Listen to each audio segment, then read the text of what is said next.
Your high school sports extra is brought to you by Midwest Express Clinic and Strachan Van Til.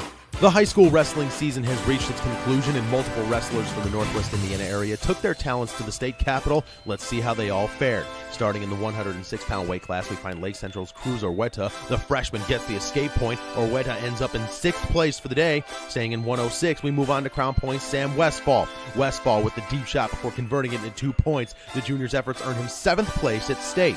Jumping up to 113, we find another Bulldog, Colin Strayer, showing no mercy on his opponent. The freshman with a 14-5 major decision to win this match. He winds up taking 4th place.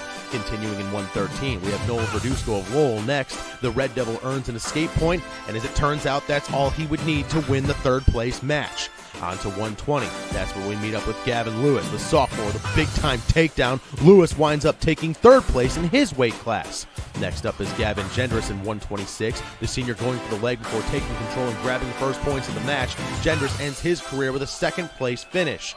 Our next competitor in 138 is another Red Devil. Evan Stanley earns some points on the near fall. He wins this match 5-1, and he takes 3rd place on the podium.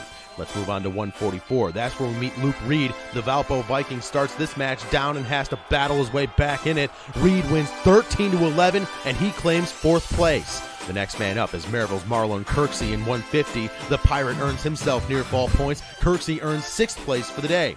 Staying in 150, we have a Portage Indian now. Michael Ortega wastes absolutely no time taking down his opponent. The senior pins his man in just 25 seconds. Ortega finishes in 2nd place. Now we make the climb to 190. Crown Point Cesar Salas has to work hard for the single leg takedown. He goes on to win this match 17-4 and takes 5th place. Jumping up to 215 pounds, we catch up with Jaden Bartosik, the Hanover Central Wildcat, with a dominating performance in his match, on the way to an 11-1 win and a 2nd place finish. Staying in 215, we find Austin Reading of Crown Point. The junior's got his man by the leg and delivers a thunderous takedown. Reading's performance results in a 5th place finish. And last but certainly not least, in 285, another Bulldog has a strong performance. Lucas Szymborski takes control and earns himself points before winning this match 15-0. He finishes in 2nd place, and Crown Point takes 3rd place as a team. For coverage of high school sports, visit jedtv.com and nwi.com. I'm Sam Michael, and this has been your High School Sports Extra.